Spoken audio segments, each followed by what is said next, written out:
प्यारे साथियों, हमारा channel effect units with Preeti ma'am में आप सभी का स्वागत है।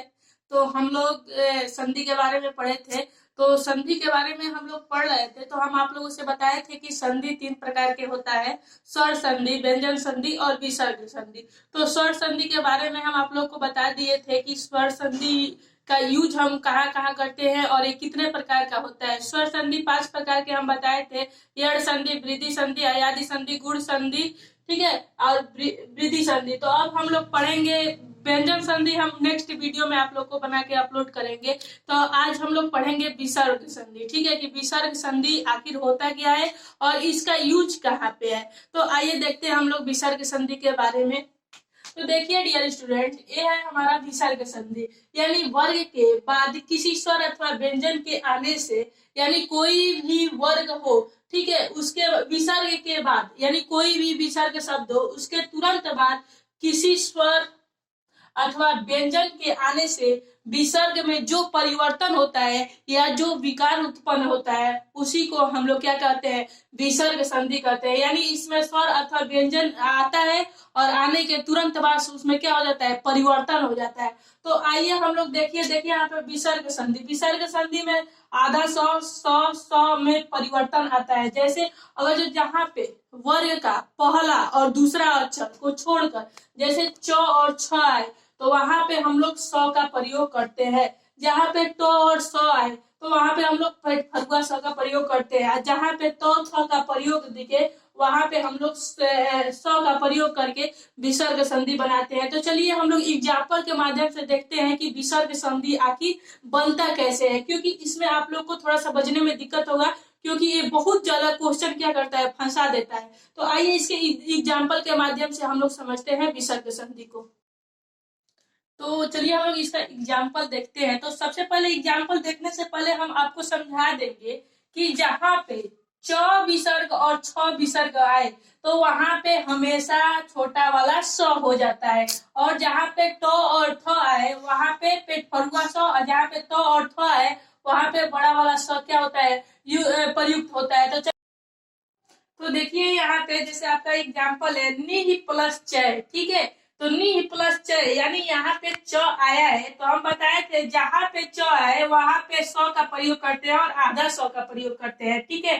तो निश्चय का जब हम लोग संधि विच्छेद करते हैं या विसर्ग बनाते हैं तो देखिए यहाँ पे नी प्लस चय यानी यहाँ पे च यहाँ पे प्रयोग हुआ है, लेकिन यहाँ पे हम लोग क्या करेंगे, सौ का प्रयोग करेंगे। वैसे ही देखिए नी प्लस चल, तो चल का प्रयोग हुआ है तो च का जहाँ प्रयोग होगा वहां पे स का प्रयोग होगा, तो निश्चल बन जाएगा सब। देखिए नी प्लस छल, ठीक है, यानी छ का प्रयोग हुआ है तो वहां पे भी देखिए यहाँ पे छोटे वाला स का हम लोग प्रयोग करेंगे, नी प्लस छल इक्वल टू हो जाएगा निश्चल। देखिए यहाँ पे छ का प्रयोग होता है ना, तो विसर्ग संधि में ऐसे ही जहाँ पे च और छ आए वहां पे स छोटे वाले स का, जहाँ पे ट और ठ आए वहां पे पेट फरुआ स, और जहाँ पे तो और थ आए वहां पे बड़े वाले स का प्रयोग करते हैं। देखिए यहाँ पे नि प्लस चित्त चिंत यानी निश्चिंत, आधा स यहाँ आ गया ना, क्योंकि यहाँ पे च मिला है इसलिए यहाँ पे आधा स क्या होगा, प्रयोग होगा। निह प्लस चेज निस्तेज, ठीक है।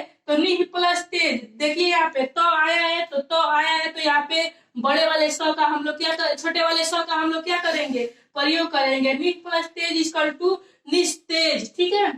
क प्लस चित, च आया है ना तो आधा स यहाँ पे हम लोग प्रयोग करेंगे, ठीक है। तो कश्चित हो जाएगा। यहाँ पे दू प्लस त, देखिए यहाँ पे तो का प्रयोग हुआ है तो हम लोग यहाँ पे इस स का प्रयोग करेंगे तो क्या होगा, दुस्तर हो जाएगा। नि प्लस ठूर यानी निष्ठुर हो जाएगा। अगर जो ठ जहाँ पे आ जाए, ठ आएगा तो वहां पे हम लोग पेट फरुआ स का क्या करेंगे, प्रयोग करेंगे। तो देखिए यहाँ पे नि प्लस ठूर, ठूर लिखे है ना, छोटा ऊ का मात्रा है ठ पर, तो ठ देखिए ट और ठ के लिए हम पेट फरुआ वाला स का क्या करते हैं, प्रयोग करते हैं। नि प्लस तार, तो आया है ना तो के लिए देखिए हम लोग यहाँ पे इस स का प्रयोग करेंगे, निस्तार हो जाएगा।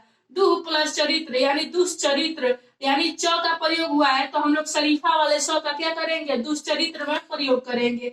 धनु धन टंकार यानी धनुष टंकार, यानी ट का प्रयोग आया है इसलिए ट का जहां भी प्रयोग होगा वहां पे हम लोग पेट फरुआ स का क्या करेंगे, प्रयोग करेंगे। तो धनु प्लस टंकार यानी ट के जगह पे हम आधा वाला पेट फरुआ वाला स लगा देंगे तो धनुष टंकार हो जाएगा। अब देखिए यहाँ पे ये कह रहा है ए हमारा जो व्यंजन संधि में क्या इसको गलत माना गया। अनु प्लस सरण यानी इसका डायरेक्ट हो जाता है अनुसरण, अनु प्लस स्वर यानी अनुस्वार। इसको हम लोग चेंजिंग नहीं करते हैं क्योंकि ये अपवाद है, लेकिन फिर भी एग्जाम में आता है अनु प्लस सरण इक्वल टू क्या होता है, तो अनुसरण होता है। अनु प्लस स्वर इक्वल टू क्या होता है, तो अनुस्वार होता है। चलिए हम लोग फिर आगे और एग्जाम्पल देखकर समझते हैं कि विसर्ग संधि कैसे बनता है।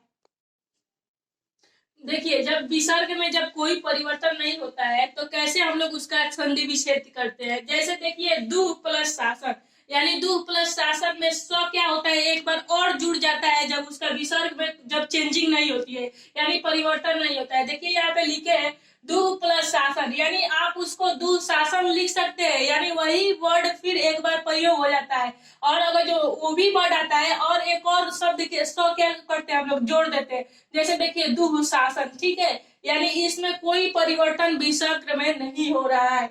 दु प्लस साहस यानी दुसाहस, एक और स हम लोग आधा स क्या करते हैं जोड़ देते हैं, नहीं तो फिर यही शब्द यहाँ क्या होता है आ जाता है दुसाहस।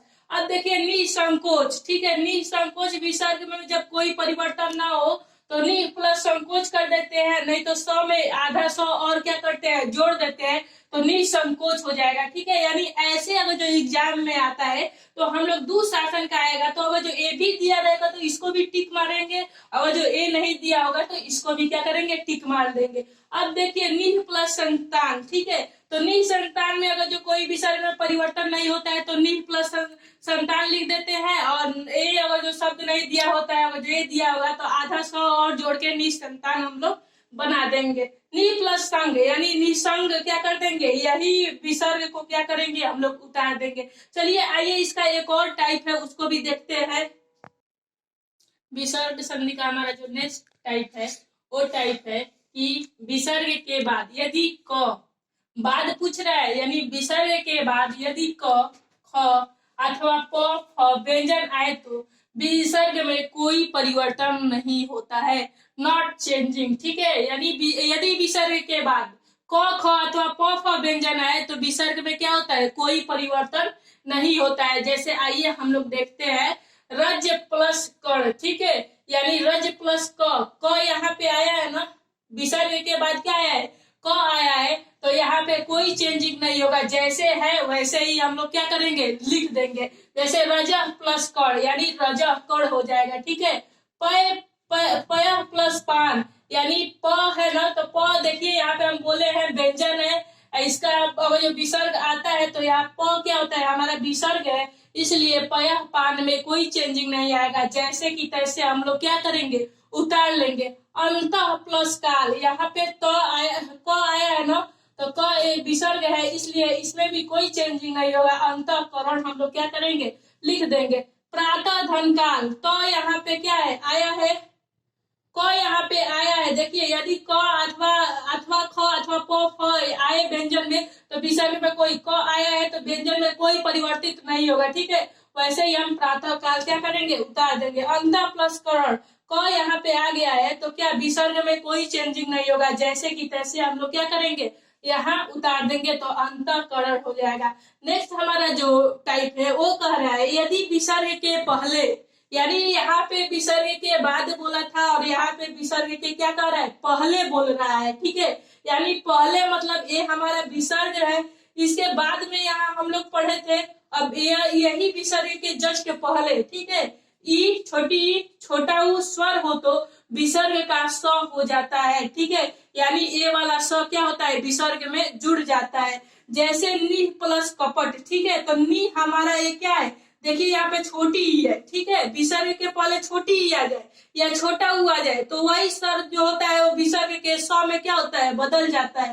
तो देखिए नी यहाँ पे छोटी है और प्लस कपट, ठीक है, तो देखिए यहाँ पे स जोड़कर हो गया निस कपट। ठीक है, दु प्लस कर में क्या है दुष्कर स क्या होता है जुड़ गया है। चतुर्थ प्लस पाद यानी चतुर्थ पाद, नि प्लस पाप यानी स यहाँ पे जोड़ दिया है तो हो गया है निस पाप। चलिए और इसका एक और दो टाइप है उसको भी हम लोग पढ़ते हैं और फिर जानते हैं। तो डियर स्टूडेंट जो तीसरा नंबर का हमारा है, तो देखिए तीसरा नंबर कह रहा है यदि विसर्ग के पहले अ हो, ठीक है, यानी विसर्ग के पहले अ हो तथा उसके पश्चात कोई घोष व्यंजन आए तो क्या होता है, संयुक्त विसर्ग में क्या होता है, बदल जाता है, यानी संयुक्त विसर्ग मतलब यानी जुड़ जाता है आपस में। और घोष किसे कहते हैं, तो वर्ग का, यानी जैसे क वर्ग, ख वर्ग, क वर्ग, ट वर्ग, प वर्ग जो आप लोग पढ़ते हैं ना, तो वही वर्ग का तीसरा, चौथा, पांचवा, ठीक है, वो हमारा घोष व्यंजन होता है। जैसे य, ल, ल, व, ह, ये हमारा क्या है, घोष वर्ण है। और क, ख हम पढ़ते हैं तो क वर्ग का, क, ख को छोड़कर क, ख, ग, घ, ड़ जो होता है वो हमारा वो घोष व्यंजन होता है। तो उस वर्ग में तो देखिए कर, यदि विसर्ग के पहले अ होता था, उसके पश्चात कोई घोष व्यंजन आए तो उस तो अ संयुक्त विसर्ग में क्या होता है, बदल जाता है। जैसे देखिए अध प्लस गति, ठीक है, यानी अध गति में अ हमारा जो है वो क्या होता है, अ आया है तो ये तो देखिए यहाँ पे अध प्लस गति, अधो गति हो जाएगा, यानी वो इसमें क्या हो जाएगा, जुड़ जाएगा। तो अध मात्रा हट जाएगा, विसर्ग वाला हट जाएगा और अधो गति होगा। पै धन द पयोद हो जाएगा, यो वो का मात्रा क्या होगा, जोड़ जाएगा। मना धन योग, मनोयोग हो जाए। तेज धन मय, तेजोमय हो जाएगा। सर प्लस ज सरोज हो जाएगा, ठीक है, यानी ओ का मात्रा इसमें क्या होगा, जुड़ जाएगा। जब क्या हो, वर्ण हमारा कोई भी वर्ग क्या हो, घोष हो तब। अब देखिए जो हमारा नेक्स्ट है वो कर रहा है आ, कोई भी स्वर आए तो वो र में क्या होता है, परिवर्तित हो जाता है। जैसे देखिए यहाँ पे दू प्लस भाग्य, यानी दू में हमारा अ है, क्या है, अ है, तो दू प्लस भाग्य अगर जो आएगा तो यह परिवर्तित हो जाएगा र में। तो र में जब परिवर्तित होगा तो दुर्भाग्य हो जाएगा। नि प्लस जर, यानी नि प्लस जर में क्या होगा, जब र मिल जाएगा तो निर्जर हो जाएगा। दू प्लस गुड़, यानी दुगुड़ हो जाएगा, ठीक है। अब चौथा नंबर का जो हमारा टाइप है वो कह रहा है, यदि विसर्ग के आगे र व्यंजन हो तो विसर्ग का लोप हो जाता है। यानी विसर्ग जो शब्द होता है, जैसे विसर्ग हमारा चंद्र बिंदु होता है, उसका लोप हो जाता है, यानी वो क्या होता है, छुप जाता है। और उसके पहले का ह्रस्व स्वर दीर्घ में हो जाता है, यानी ह्रस्व स्वर मतलब छोटा स्वर और बड़ा स्वर में क्या होता है, परिवर्तित हो जाता है। और सभी शब्द के आगे हम बड़ी का मात्रा क्या करते हैं, लगा देते हैं। जैसे देखिए निह प्लस रोग, निह प्लस रोग में हमारा जो विसर्ग है वो लोप हो जाएगा, यानी छुप जाएगा। और बड़ी का मात्रा सभी शब्द में हम लोग क्या करेंगे, बड़ी का मात्रा उधर लगा देंगे। तो निह प्लस रोग, तो देखिए यहाँ पे बड़ी का नाम मात्रा लगा के हम लोग क्या कर दिए, निरोग कर दिए। और ये विसर्ग वाला जो शब्द है वो क्या हुआ है, छुप गया है। नि प्लस रस, न में बड़ी का मात्रा लगा के नीरस कर दिए, नि प्लस रज नीरज कर दिए लोग बड़ी का मात्रा लगाकर, ठीक है। तो ये हमारे विसर्ग संधि के प्रकार थे। इस वीडियो में हम लोगों ने विसर्ग संधि के बारे में पढ़ा और नेक्स्ट वीडियो में हम लोग व्यंजन संधि के बारे में पढ़ेंगे, ठीक है। क्योंकि व्यंजन संधि वाला थोड़ा लॉन्ग है इसलिए मैं वीडियो नहीं बना पाई, तो व्यंजन संधि के बारे में पढ़ेंगे। अगर जो ये वीडियो आप सभी को अच्छा लगा है तो इसको लाइक, शेयर और सब्सक्राइब करना नहीं भूलिएगा। Okay, thank you.